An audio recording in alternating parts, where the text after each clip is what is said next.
Mutton தண்ணி குழம்பு எப்படி வேணாலும் செஞ்சுருப்பீங்க. ஒரு டைம் இந்த மாதிரி செஞ்சு பாருங்கள் மசாலாவெல்லாம் அரைச்சி.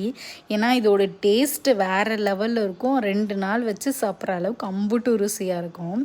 ஃபர்ஸ்ட் ஒரு 2 வெங்காயம் பெருசு பெருசாக இந்த மாதிரி கட் பண்ணி மிக்ஸி ஜாரில் சேர்த்துக்கலாம். இது கூடவே பழுத்த 2 தக்காளியை நல்லா இந்த மாதிரி கட் பண்ணி இதையும் சேர்த்துக்கோங்க. இது கூடவே ஒரு 10 முந்திரி, அப்புறம் 1/2 ஸ்பூன் மிளகு, 1/2 ஸ்பூன் ஜீரகம் சேர்த்துட்டு கொஞ்சமாக தண்ணி விட்டு நல்லா நைஸாக அரைச்சி வச்சுக்கோங்க. ஃபர்ஸ்ட் இந்த ப்ராசஸ் தான் ரொம்ப முக்கியமானது இந்த குழம்புக்கு.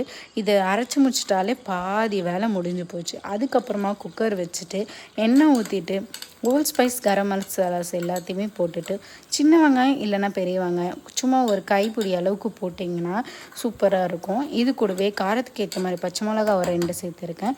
இதிலே ஒரு 2 ஸ்பூன் வெறும் மிளகாத்தூள் சேர்த்துட்டிங்கன்னா கலர் சூப்பராக இருக்கும். குழம்புக்கு நல்லா எடுத்து கொடுக்கும். இது கூட நம்ம அரைச்சி வச்சுருக்கிற இந்த மிக்ஸி ஜாரில் அரைச்ச மசாலா எல்லாத்தையும் சேர்த்து நல்லா ஒரு மிக்ஸ் கொடுங்க.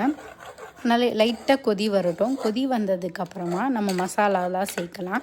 இது கூடவே மல்லித்தூள், மிளகாத்தூள், அப்புறமா தேவையான அளவு உப்பு, பெருங்காயத்தூள் எல்லாத்தையும் சேர்த்துட்டு நல்லா ஒரு மிக்ஸ் கொடுத்துங்க. நான் ஆல்ரெடி மட்டனை நல்லா வேக வச்சுருக்கேன். இதில் சோம்பு நான் லாஸ்ட்டாக ஆட் பண்ணியிருக்கேன். நீங்கள் வேணான்னா ஸ்கிப் பண்ணிக்கலாம். ஃபர்ஸ்ட்டே எண்ணெயில் போட வேண்டியது நான் மறந்துட்டேன்றதால இந்த டைம் ஆட் பண்ணியிருக்கேன். இதில் இஞ்சி பூண்டும் ஆட் பண்ணி நல்லா ஒரு மிக்ஸ் கொடுத்துருங்க. மட்டனை வேக வச்சுருக்கேன். வெறும் மஞ்சத்தூள் உப்பு மட்டும் போட்டு நல்லா வேக வச்சு எடுத்துருக்கேன். இது கூடவே அந்த தண்ணியோடவே சேர்த்து நல்லா ஒரு மிக்ஸ் பண்ணி விடுங்க. நல்லா கொதித்து வரட்டும். ஒரு 10 20 நிமிஷம் நல்லா வேகட்டும். அப்போ தான் அந்த மசாலாலாம் ஊறி சூப்பராக மட்டன் குழம்பு ரெடி ஆகிடும்.